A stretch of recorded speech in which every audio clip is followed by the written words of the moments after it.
On this Father's Day, I remember a conversation that ripped the veil from my eyes. My son, Adam, a young, wealthy, and busy CEO, came to visit me. He set a bouquet of expensive lilies on the table, looked at me with a gentle but distant expression, and said, "Dad, my wife, Serafina, still sends you $5,000 every month, right? I just want to make sure you're comfortable." I froze. My heart started pounding against my ribs. $5,000?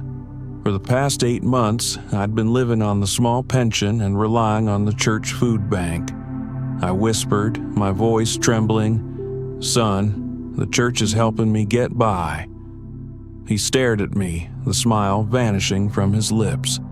Then my daughter-in-law, Serafina, appeared. She was radiant in a silk dress and shimmering high heels, the scent of $100 perfume drifting through my small living room like mockery. Her smile was dazzling, but her eyes were colder than any winter I've ever known. If you're still listening, tell me where you're watching from. Every comment is another mark in this journey, and if this story has touched you, remember to hit like. My name is Elias Thorne, a 65-year-old widower living alone. This house used to be filled with my late wife, Sarah's, laughter. Adam, the boy I once carried, is now a millionaire at 35. He owns a chain of defense tech companies, drives a luxury sedan, and lives in a massive estate. I was proud of him. I raised him with the belief he would grow into a good, kind, and grateful man. When he spoke those words, "Dad, my wife still sends you $5,000 every month, right?" It felt like someone had sucked the air out of the room. "5,000?" I repeated, my voice catching. "Adam, the church is helping me survive."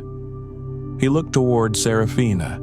She smiled lightly, a smile like honey over ice. "Oh, Father, you must have forgotten," she said sweetly. "I stop by every month to bring the money, remember?" I looked at her calmly. "If you did bring it, then it must have gotten lost somewhere," I said, barely above a whisper. The room fell silent. I could hear the ticking of the wall clock, the pounding of my own heart. Adam looked between us, his brow furrowed. "Serafina, you have been bringing the money, right? I transfer it to you every month." Serafina tilted her head, her smile unwavering. "Of course, Adam. Maybe Father just forgot. You know, old age. The memory isn't what it used to be." The words were soft as feathers, but they landed on my heart like stone. I knew my memory. I remembered every bill, every face at church, and I knew, without a shadow of doubt, that Serafina had never given me a single penny. I nodded slightly, choosing silence. Some battles aren't meant to be fought right away. Adam stood and placed a hand on my shoulder. "Dad, it's probably just a misunderstanding. I'll check the accounts. I just want you to live comfortably, without worry." I smiled faintly, but something inside me had awakened, a quiet storm of suspicion and resolve. As Adam sat down, Serafina moved gracefully to his side, resting a possessive hand on his shoulder. Her gaze swept over me, cool, dismissive. "You've done such a great job keeping the house clean, Father, even at your age." I smiled faintly. "Old, yes, but not so old that I forget who comes through my door, Serafina." Adam looked uneasy. "Dad, come on, it's Father's Day. Don't get upset." "I just want you to be happy, my son," I said, my eyes still on Serafina. "But happiness doesn't come from what people say they've done for you. It comes from what they've actually done." Adam froze, and Serafina's smile disappeared. After they left, I sat alone. $5,000 a month, 8 months, $40,000. That money could have fixed the leaking roof, replaced my broken appliances, helped me live out my final years in comfort. Instead, I'd been counting canned soup from the church pantry. That night, I opened my old notebook. I wrote, "Find the truth," and beneath it, "Don't trust fake tears." The next morning, I went to my community bank. I sat across from the teller. "Please check if there have been any transfers from Adam Thorne. He says he's been sending me $5,000 each month for the past 8 months." The teller shook her head gently. "I'm sorry, Mr. Thorne. There's nothing." I stood on the sidewalk, feeling as if a stone had fallen straight through my chest. No transfers, no envelopes, nothing. That afternoon, I went to St. Jude's Church. Reverend Cole, who had known me for years, saw me sitting quietly. "Mr. Thorne, are you all right?" "I'm just trying to understand why my son's generosity never arrived." Reverend Cole placed a hand on my shoulder. "The Lord has a way of bringing truth to light. Don't lose faith." But faith wasn't enough anymore. I needed action. That night, I opened a brown leather notebook, Adam's gift from years ago. On the first page, I wrote, "If they're lying, I'll make them tell the truth through the law." From that day forward, I began documenting everything. Every time Serafina visited, I noted the date, time, and her exact words. Thursday, June 14th. Serafina stopped by with a cake, said, "The money's been sent." No envelope, no proof. The weeks that followed, Serafina kept visiting. Always flawless, bringing small gifts, flowers, cookies, but never an envelope. One afternoon, while I was tending the yard, her luxury car pulled into the driveway. She stepped out, radiant as ever, holding lavender. "I brought you some flowers to help you relax, Father. Stress isn't good for the memory." I wiped my hands on my apron. "My memory is just fine, Serafina. Fine enough to remember that the last time you brought me money was never." Her face twitched. "Oh, Father, you must be mistaken. I've been sending it. Your bank must be at fault." I smiled. "Maybe, but I already asked the bank. They said nothing's come through for 8 months. Silence." Serafina fidgeted with her necklace. "I'll double check," she said quickly, then hurried back to her car. I stood there, a mix of bitterness and clarity filling my chest. She had lied, and now she knew that I knew. I later contacted Adam's bank, pretending to ask about family gift transfers.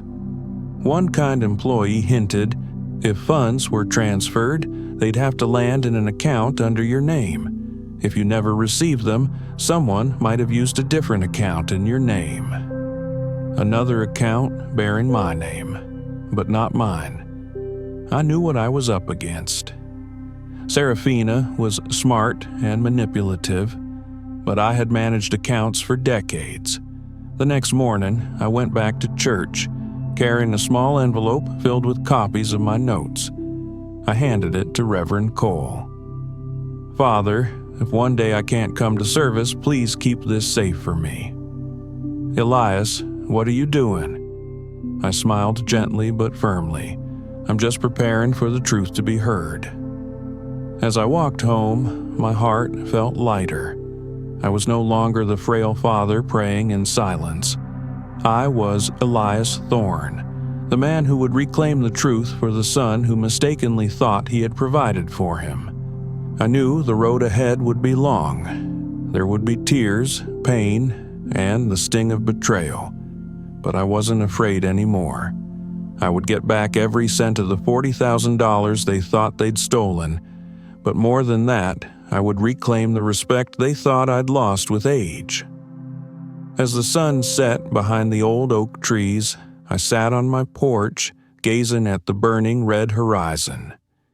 In that golden light, I whispered, "Serafina, you picked the wrong old man to fool, and this father still has a few lessons left to teach you." I closed my notebook, writing one last line. The first step toward justice is memory. In the Texas dusk, I knew my fight had just begun. That morning, the Texas air was warm, carrying the scent of dry grass and the jasmine I'd planted years ago. I was trimming my lavender when I heard the low, smooth sound of an expensive engine approaching. The crunch of tires on the gravel driveway made my heart tighten slightly. A brand new silver Lexus stopped at the gate, its polished paint gleaming so brightly I had to squint.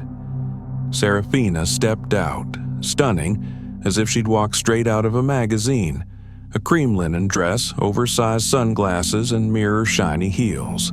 In her hand, she carried a large gift basket. "Father, I brought you a little something," she said, her voice sweet as honey, layered over steel. Adam's been in meetings, so I came in his place. I wiped my hands on my apron and watched her climb the porch steps. How thoughtful. You two must be very busy. I didn't smile. She placed the basket on the patio table. Expensive cookies, fancy preserves, and a small bottle of wine, all neatly wrapped but lacking any real warmth. I knew that kind of gift. Expensive, pretty, and empty. I sat down and looked her straight in the eye. "Serafina, let me ask you something. Where's this month's money?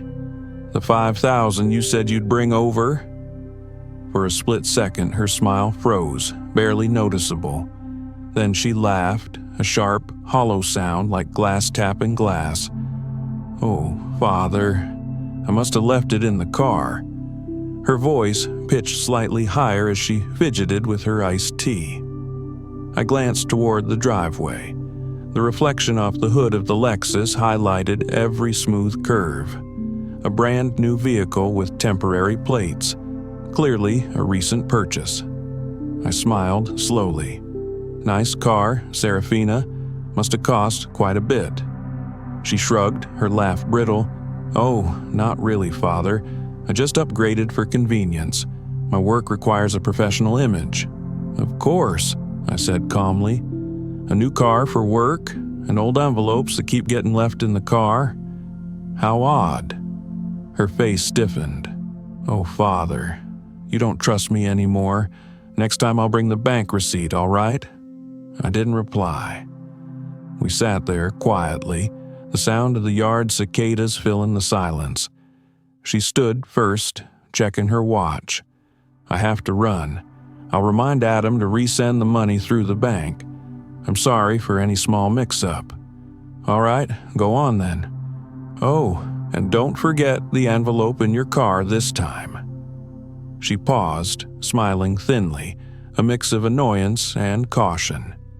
"You're very sharp, Father," she said, then turned to leave. I watched her walk away, the sound of her heels steady and cold like a clock ticking down. When the sound of the Lexus faded, I walked to the post office down the road where the public phone still worked. I didn't want a call from home. I dialed Adam's company and spoke politely. "Hello, this is Elias Thorne, Adam Thorne's father. I'd like to speak with someone in accounting." After a short hold, a middle-aged woman answered. "This is Sandra Miller, head accountant." "Thank you, Sandra. I just need to confirm something small. My son said his company has been deducting $5,000 each month from his personal account to send to me." There was a short pause. Sandra spoke, her tone hesitant. "Mr. Thorne, I can't disclose personal details, but let me check. Yes, I recall seeing automated transfers on the same day every month for that exact amount. It does appear that the money was sent, but I'm not sure to whom." "To whom?" I repeated. "It wasn't sent to me." "I'm not certain, Mr. Thorne. The recipient's name matches yours, but the account number is different. I assumed it was yours." A chill ran down my spine. I forced myself to speak evenly. "Thank you, Sandra. That's all I needed for now." I hung up. The recipient's name matches yours, but the account number's different. There it was, the truth. Someone had created a fake account under my name, and only one person was close enough to pull that off. Serafina. On the walk home, I thought of her hands. Manicured fingers, diamond rings. Not a single callus, not a trace of real labor. That night, I made peppermint tea and wrote in my notebook, September 10th. Serafina visited. New car, same lies. Called Adam's company. Confirmed money transferred, but not to my account. Tomorrow, the truth begins to surface. I knew that starting tomorrow, I wouldn't just be a waiting father anymore. I would be a seeker of justice. The next morning, while I was cutting lavender stems, a sudden, firm knock echoed at the door. I wiped my hands and opened it. Standing on the porch was a tall, middle-aged man with graying hair, dressed neatly in a charcoal suit. Mr. Elias Thorne, I'm Bennett, chief accountant at your son's company. Thorne and Partners. Sandra is my assistant. She told me about your call yesterday, and I thought, perhaps you should know a few things. His voice was calm but serious, tinged with regret. I invited him inside. He set his leather briefcase on the table and opened it.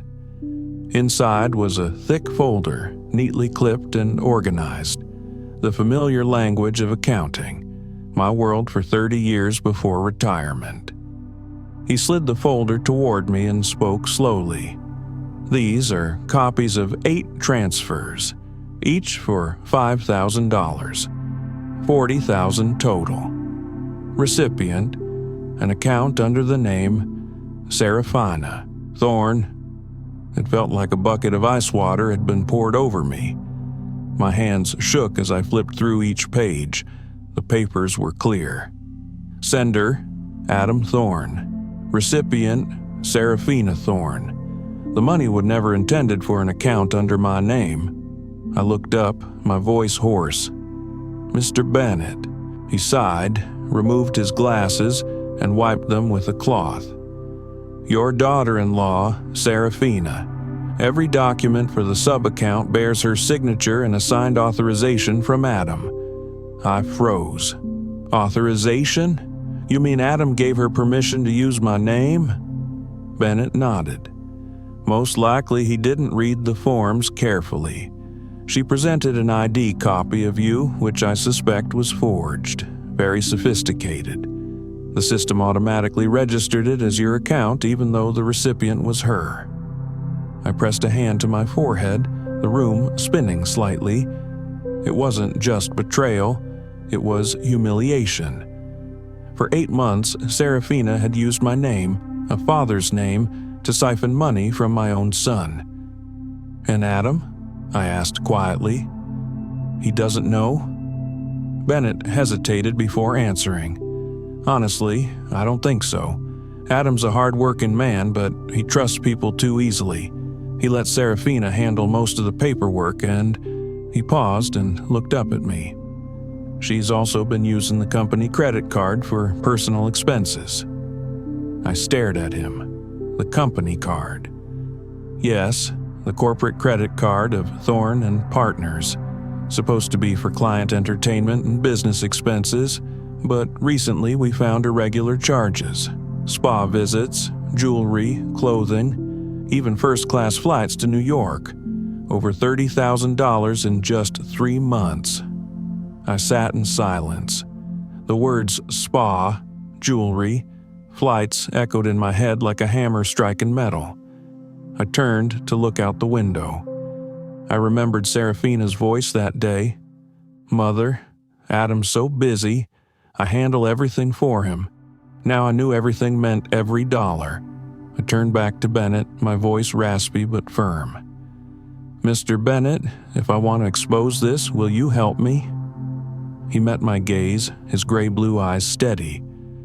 Mr. Thorne, I believe in justice, but I also believe in evidence. We need to prepare carefully. Otherwise, she'll twist the narrative and turn Adam against you. Serafina is not an easy opponent. I nodded. I know. I've seen her do it before, smiling while she lies. Bennett gave a faint, grim smile.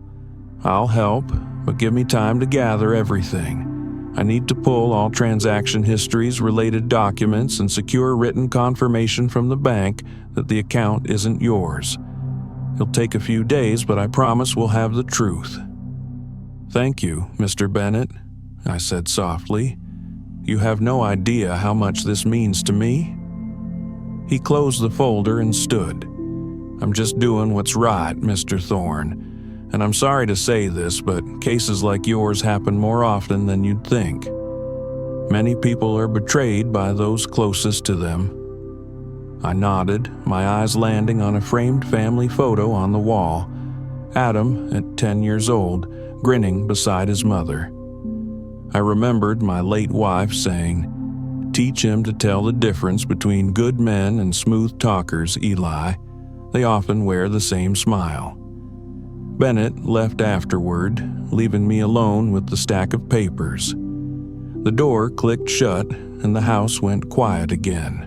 Carefully placed everything into a small metal box and slid it under the cabinet. When I turned the key, it felt like I was locking the door on my last remnants of trust. I brewed a cup of black tea and wrote slowly but firmly in my notebook, September 11th. Mr. Bennett came, brought records of 8 transfers, $5,000 each month to an account under Serafina Thorne. Serafina is also using the company card for personal spending. Adam was deceived. Not just my money, but his too. I have an ally. The fight begins. I close the notebook, feeling lighter. For the first time in months, I didn't feel alone. There was someone, a witness, willing to stand with me. 3 days later, with every fact in my head lined up neatly as rows on a balance sheet, I decided to act. I called Adam. My son's voice was warm and familiar, but with a hint of exhaustion. "Dad, I'm sorry I've been swamped lately. Serafina says she's been visiting you regularly, right?" I smiled and kept my tone light. "She has, son. Serafina's very thoughtful. I'm thinking of inviting you both to dinner this Sunday. It's been a while since we've had a proper meal together." Adam agreed happily, never noticing the thin wire hidden in that invitation. I spent all Sunday morning preparing. Honey-roasted chicken, mashed potatoes, and apple pie, Adam's childhood favorites. I set the dining table with soft candlelight, carefully arranged to make a liar let down her guard. At 6, the gleaming silver Lexus slid into the driveway. Serafina stepped out first, flawless as always, followed by Adam with a bouquet of white lilies. "Dad, you look great." Adam grinned. "Son, I'm better than ever, thanks to God's grace and the two of you." Serafina smiled, her lips curled in that usual smug way. I recognized that look, the look of someone convinced she holds every string.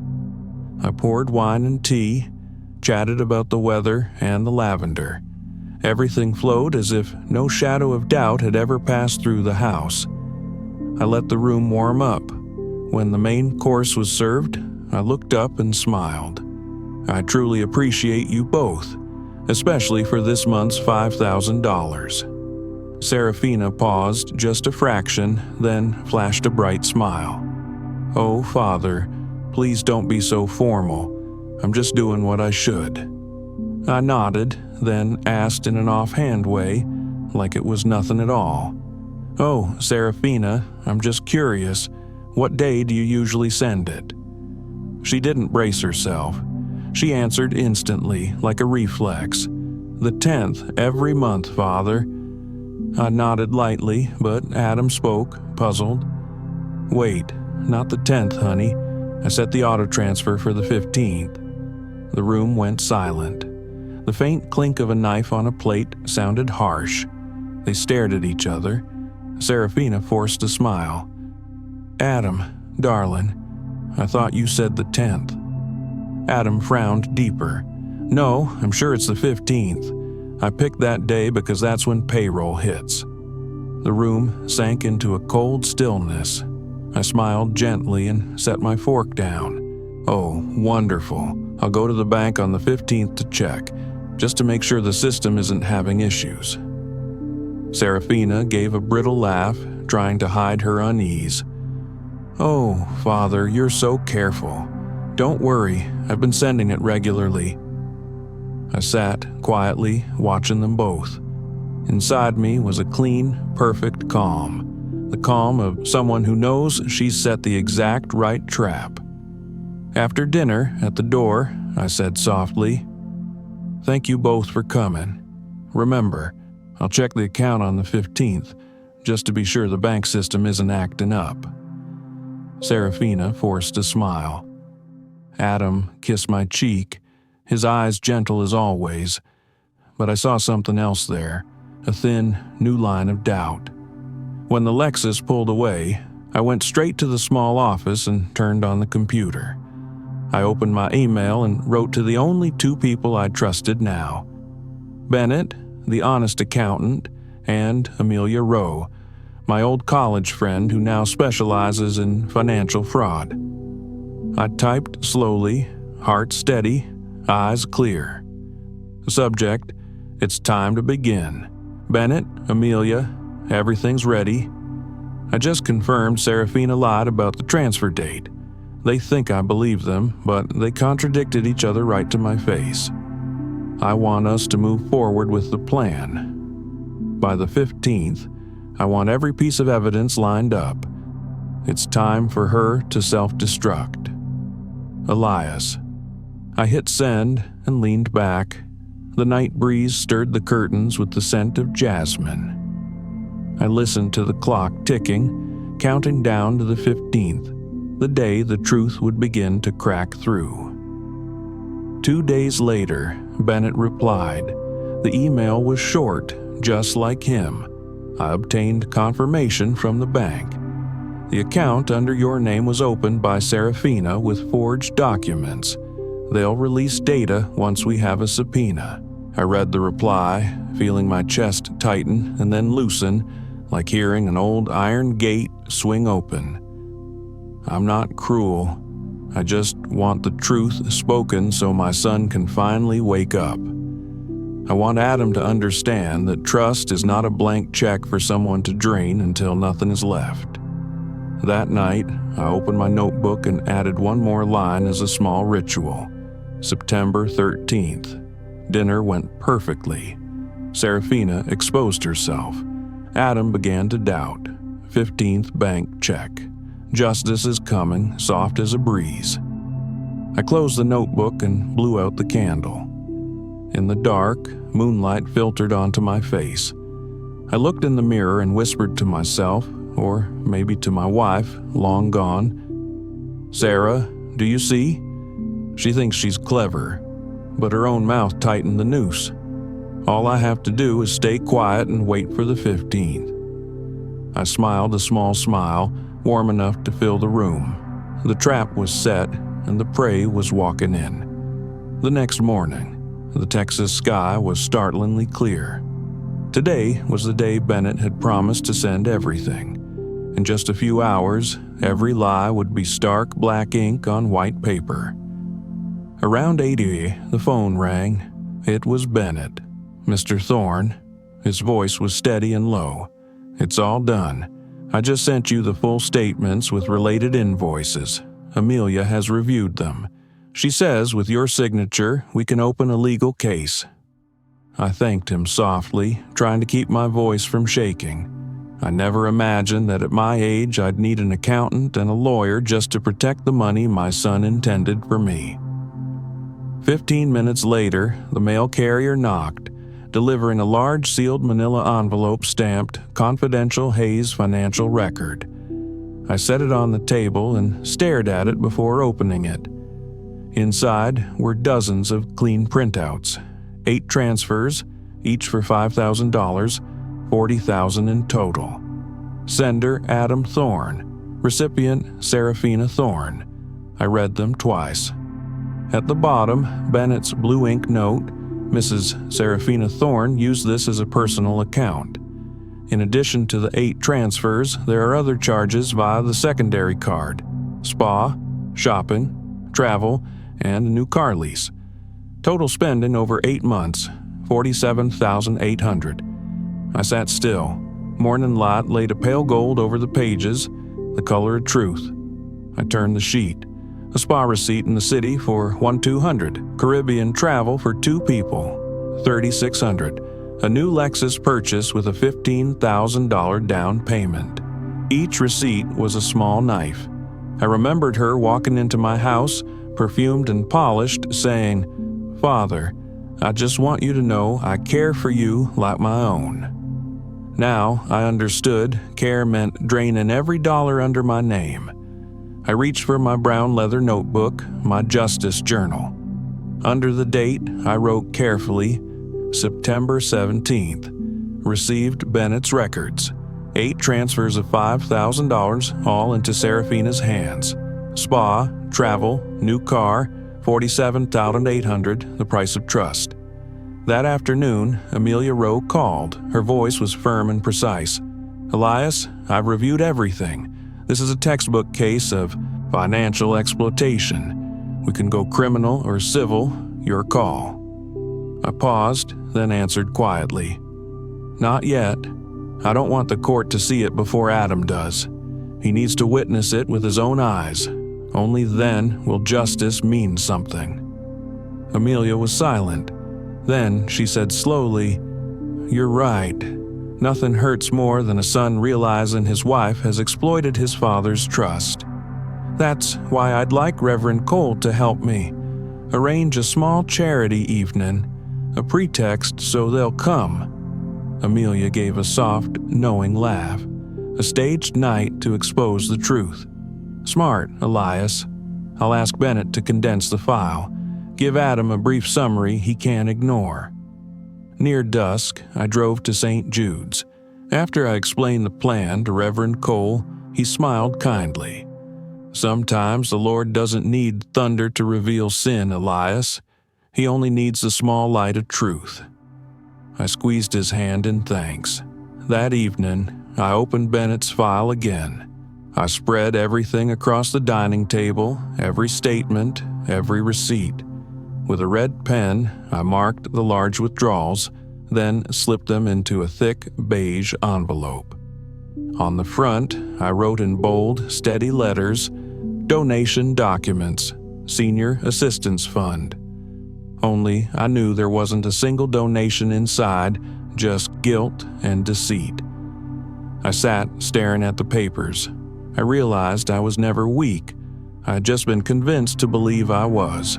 I stood up, poured a glass of water, and looked out at the backyard. The night sky was full of stars. If someone hurts you, don't pray for their apology. Let them see their reflection in the mirror. I whispered, "I'm about to do exactly that." Around 8 p.m., Bennett called again. "Mr. Thorne, I just wanted to let you know Amelia has everything ready. Holding off until the right moment is wise. Serafina will expose herself soon enough." I smiled. "I know. Thank you, Bennett.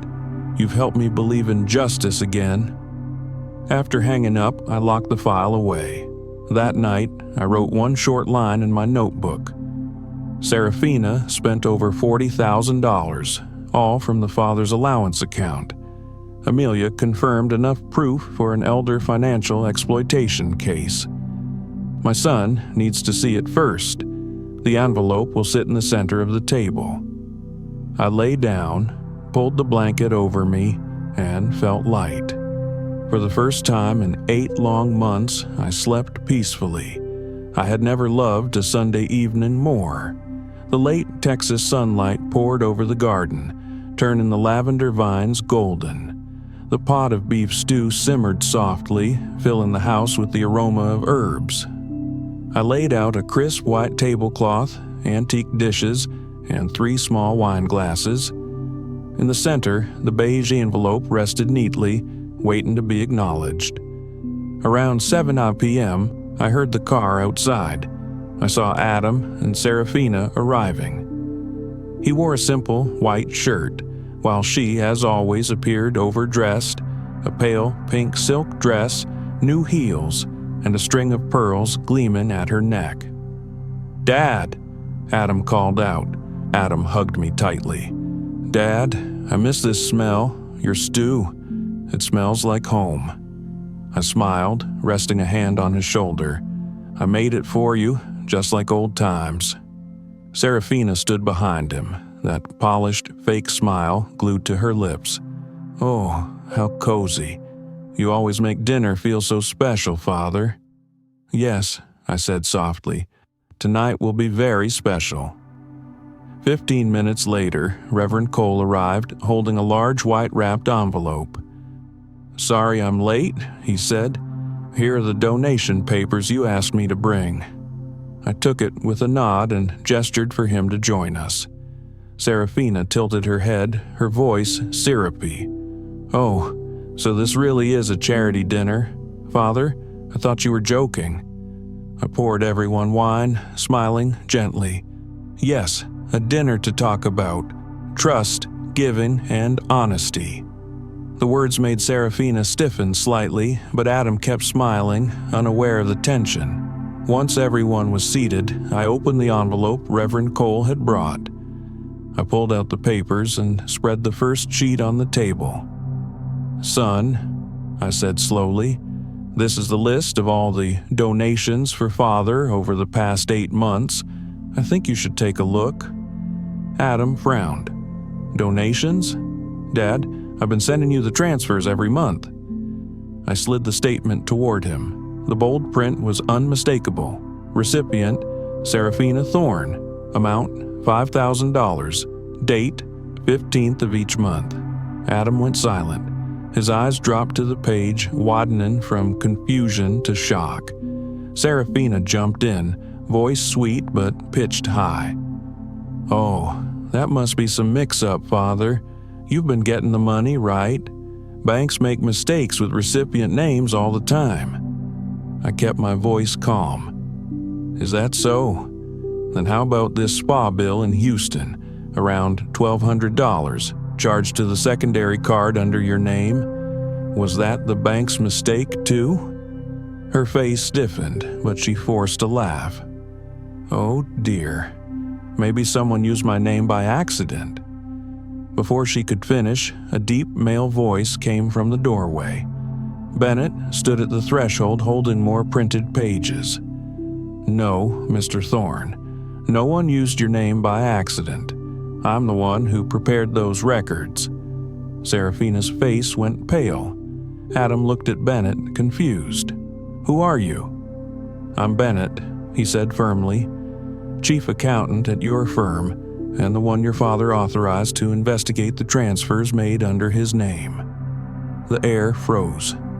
I rose, facing Serafina. "Bennett can verify every amount, every signature, every transaction. 8 transfers, $5,000 each. Not once did they reach me." Adam turned to his wife, voice breaking. "Serafina, what is this?" She grabbed his hand, tears welling up. I just borrowed it, that's all. I was going to pay it back. I didn't want to upset your father." I sighed softly. 8 months of borrowing, and by forging bank papers under your father-in-law's name. Serafina sobbed harder, but her tears carried only desperation. Adam pulled his hand away, eyes burning. "What did you do?" "To my father," he shouted, shaking with fury. "I sent that money so he could live comfortably. You used it for cars, spas, vacations, and lied to my face." Serafina stepped back, face drained of color. "You don't understand. Adam slammed his palm on the table. The room fell silent. Reverend Cole, who had sat quietly, spoke in a low, steady tone. "Sometimes God doesn't need to punish the guilty.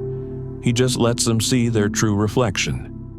I sat back down and looked at Serafina, my voice calm. "You know, I didn't need that money. What I needed was respect, and you took that. Not just from me, but from your husband too." Serafina sobbed, stammering. "Father, I'm sorry. I just wanted to help Adam manage things better. I didn't mean—" I shook my head. "Stop lying. You didn't manage. You stole." Bennett stepped forward, placing the final file in front of Adam. "These are the originals, Mr. Thorne. Forged authorizations, bank records, and receipts. Keep them. You'll need them to protect what's yours." Adam said nothing. He stared at the numbers, then lifted his eyes to me. In them, I saw pain, shame, and the first spark of awakening. "Dad, I'm so sorry. I didn't know. I was such a fool to trust her." I laid a hand on his shoulder. "No, son. The mistake isn't in trust. It's in those who betray it." Serafina burst into sobs, glancing wildly around for an escape. "I can't take this anymore." She snatched her purse and stormed out. Adam didn't stop her. He just sat, head bowed. The door slammed shut. Silence fell. "It's done," I said quietly. "The curtain has fallen." When everyone left, I stayed behind. I looked around the room, remembering every word. 8 months of deception. And in one evening it had shattered like glass. I stacked the fallen pages and placed them back in the envelope. My hands trembled, not from fear, but because I had finally reclaimed my dignity. The next morning, I picked up the envelope, noticing the blue stamp, Texas County Court. My chest tightened. Amelia had moved fast. Inside was the official notice, case number 23 CF981, Elias Thorne, plaintiff versus Serafina Thorne, defendant, elder, financial exploitation, and family fraud. The morning of the hearing, the sky was gray. I arrived early with Amelia. The courthouse hallway was unfamiliar, but somehow it made me feel safe. When we entered the courtroom, Serafina was already there, pale, pretending calm. Adam sat behind her, alone and silent. He didn't look at me or at her. The judge struck the gavel. Amelia stood first. "Your Honor, for 8 consecutive months, the defendant, Mrs. Serafina Thorne, used a fraudulent bank account under her father-in-law's name to misappropriate a total of $40,000. Additionally, the defendant used a company credit card for personal expenses, including a private vehicle purchase." Serafina's lawyer quickly stood.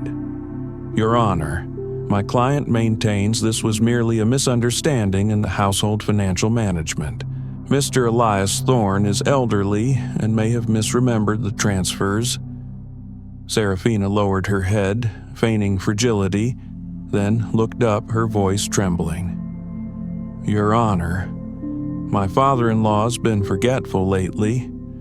I brought him money many times, but he doesn't remember. I never meant to hurt anyone." I felt my blood boil. Amelia placed a hand on my shoulder, signaling me to stay calm. Then she stepped forward, her voice sharp as steel. "Your Honor, Mr. Elias Thorne's memory is sharp enough to document in detail every single day Serafina visited and everything she said. And here's his journal to prove it." Amelia pulled out my brown leather notebook. In this, Mr. Thorne recorded 8 full months of visits, dates, times, and even the defendant's exact words. I left the envelope in the car.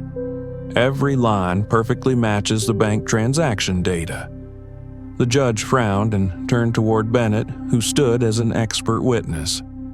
"Mr. Bennett," the judge said, "do you confirm the figures in this report?"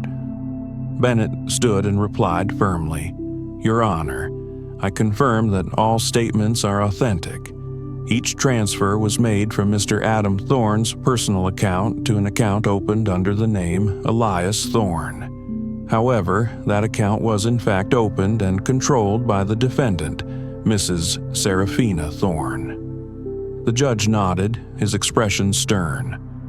Amelia continued, "Your Honor, under the Elder Protection Act, the defendant's conduct constitutes financial exploitation. We request the court order the defendant to return the full amount and prohibit her from managing or accessing any financial accounts belonging to Mr. Adam Thorne for the next 5 years." The judge lifted his head, his voice firm and final. After reviewing all documents, the court rules the defendant, Mrs. Serafina Thorne, shall repay the full $40,000 to Mr. Elias Thorne. The defendant is hereby stripped of access to and management rights over her husband's financial accounts. The defendant must also complete a mandatory 6-month financial rehabilitation program. This court is adjourned. The gavel struck 3 times.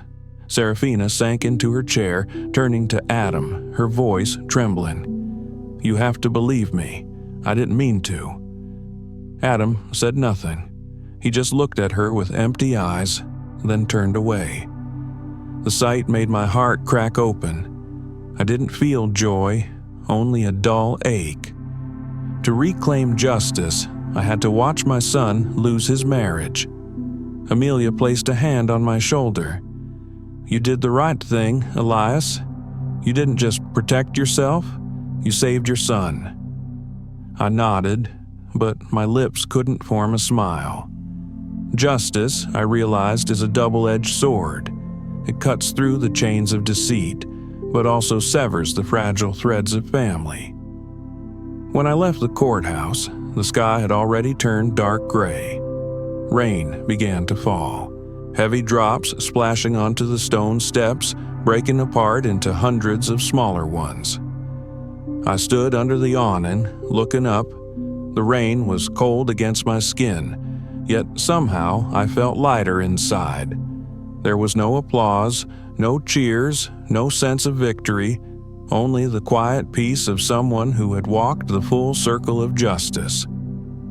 I whispered softly, as if speaking to the rain itself, "Adam, I don't know if you can forgive me, but at least I've held on to the one thing I could never afford to lose, the truth." The rain kept falling as I walked away, step by step, leaving behind the courthouse, a place where justice had prevailed, but a father's heart had quietly fractured. After the trial, my house returned to an eerie stillness. No more unexpected knocks, no hurried phone calls, only the ticking of the wall clock. Months passed, and Adam didn't call. No messages, no emails, no "How are you, Dad?" I didn't blame him. I understood he was trying to clean up the wreckage of his marriage. Still, on quiet nights, I often found myself holding the phone, staring at the name Adam Thorne in my contacts, never pressing call, just looking, then setting it down. Being a father, I learned, sometimes means knowing when silence is the only way to let your child grow. The restitution payment arrived one morning in June, $40,000. I opened the email from the bank and read the words, "Deposit completed successfully." I thought I'd feel joy, but instead I felt hollow. I sat in front of the computer for a long while. Then a thought came. If that money had once been a tool of deceit, then now it had to become something good. I used a small portion to repair the roof, replace the curtains, and finally buy a proper heater. As for the rest, I reached out to Reverend Cole and Amelia. "I want to start a small foundation," I said as we sat in the parish office. "I'll call it Strong Hands Foundation. I want to help elderly people who've been financially exploited by their own children or family, just like I was." Reverend Cole looked at me for a long moment, then smiled gently. "Elias, this isn't just kindness. This is how God turns pain into the seed of something good." Amelia, ever the practical one, flipped open her notebook. "We'll register it as a nonprofit. I'll handle the legal side. Reverend Cole can represent the community group, and you'll be the founder." I chuckled softly. "I don't want to be the founder, Amelia. I'm just a father who learned how to stand up again." 3 months later, Strong Hands Foundation officially opened. Our first office was in the basement of St. Jude's Church. 3 desks, an old printer, and a wooden sign carved with the words, "Helpin' the Forgotten Find Their Voice Again." Each week, Reverend Cole and I met people who came to share their stories. An old man tricked by his daughter into signing away his home. A man whose grandson drained his pension account.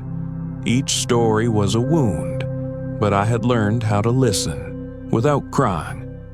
I simply held their hands and told them what I had lived. That the truth doesn't save you instantly, but it always arrives right on time. Amelia worked tirelessly, applying for grants and training volunteers. I oversaw what we called the heart work, listening, writing letters, comforting people, documenting their journeys.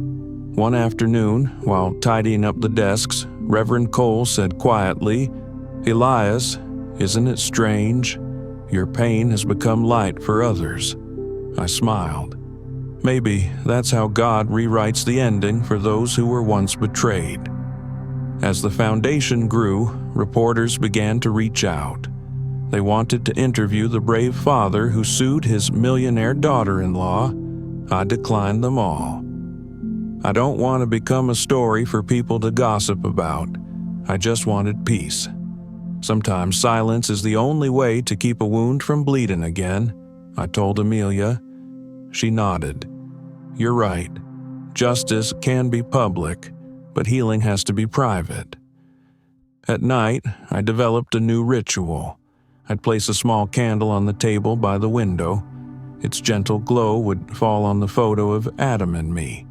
I'd light the candle and whisper, "Where are you, Adam? I'm not angry. I just hope you've learned something from all this pain." The flame flickered, illuminating that old picture, Adam's innocent smile, the one untouched by betrayal. I realized forgiveness isn't forgetting. It's choosing not to let the wound define the rest of your life. Sometimes Reverend Cole would ask, "Elias, have you truly forgiven her?" I'd answer, "Maybe I have, because I no longer want her to suffer. But forget? No. The betrayed can forgive, but never forget." One crisp autumn morning, while I was watering the plants on the porch, Amelia arrived with a new envelope. Our foundation just received funding from the Elder Justice Fund. They want a long-term partnership. Who would have thought a man who once survived on canned food from the church was now helping others reclaim their dignity? I simply smiled. A real, gentle smile, soft as mist. Yet, on quiet nights, I still sometimes hear the wind brushing against the door, sounding almost like my son's voice calling. I know Adam isn't ready yet. Maybe he's still trying to forgive himself. I wait, not because I need him, but because I need the truth to come full circle. I believe that one day, when my son knocks on my door, I will still open it. Not because I've forgotten everything, but because I've learned to love without letting myself be broken again. That night, rain poured steadily from dusk till midnight.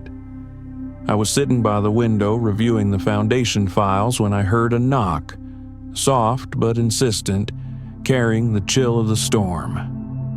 I walked to the door, my hand trembling as I turned the latch.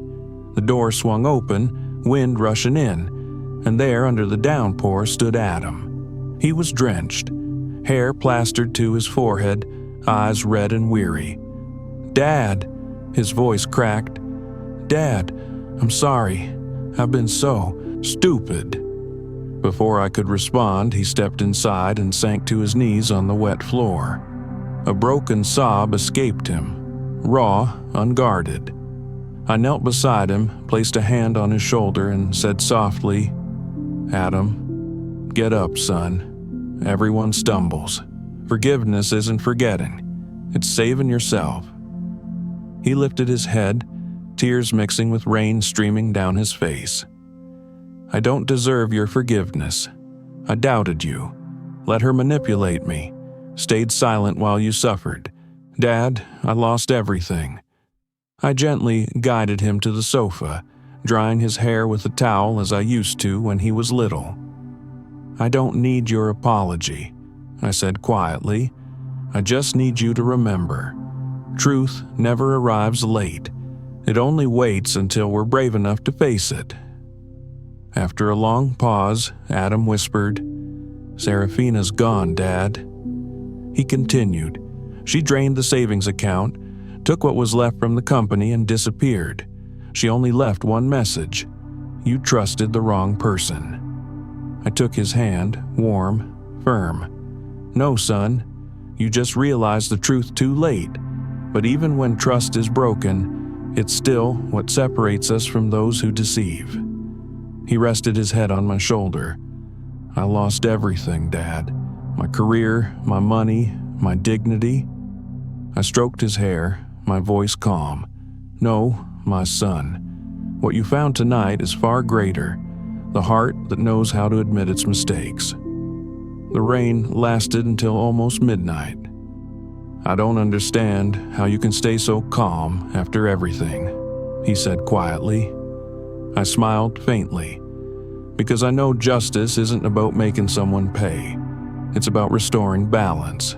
Serafina reaped exactly what she sowed. "I only have you left now, Dad." "No," I replied.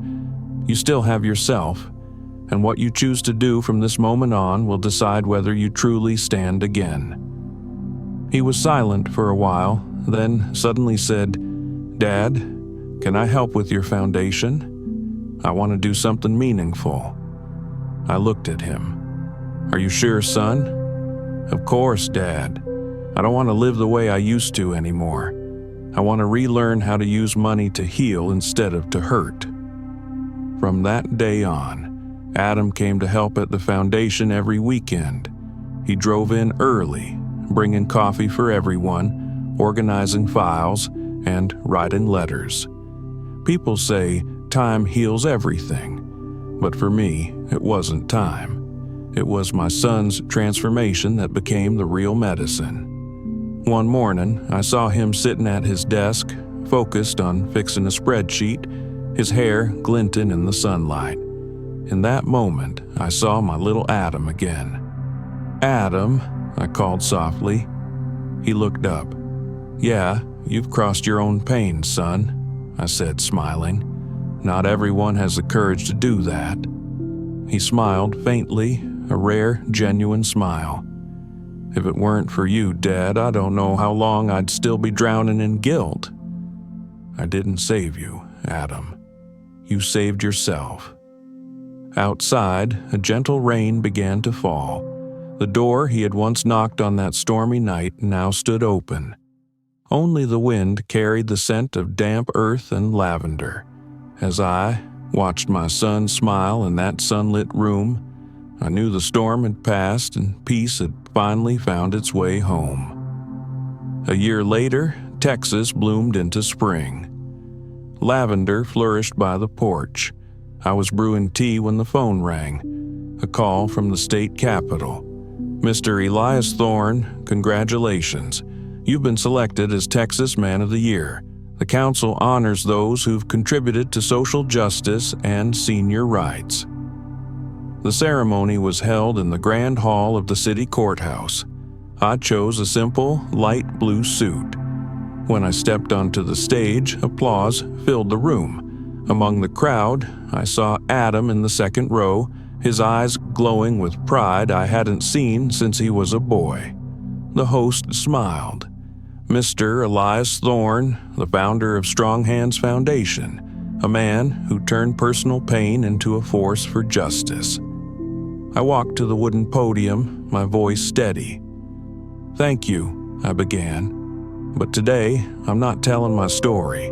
I'm telling the story of an unnamed father who was deceived by his own daughter-in-law, who lost both his money and his trust." The hall went silent. I once thought that when someone betrays you, the best revenge is silence.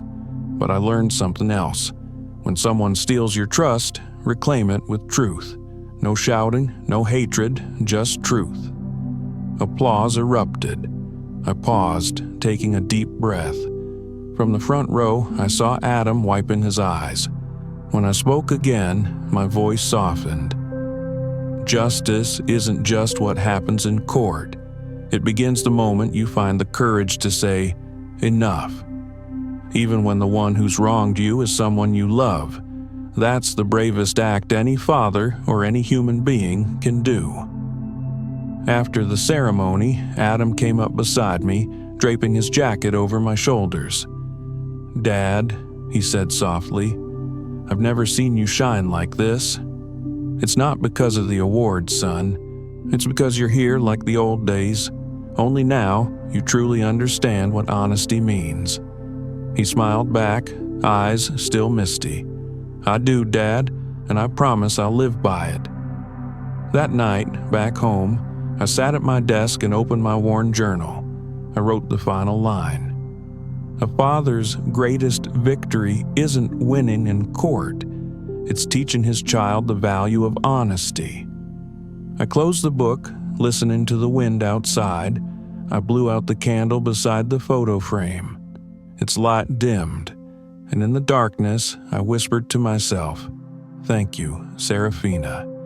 Thank you for taking everything from me, so I could finally learn that the most important thing in life isn't holding on. It's learning how to rise again."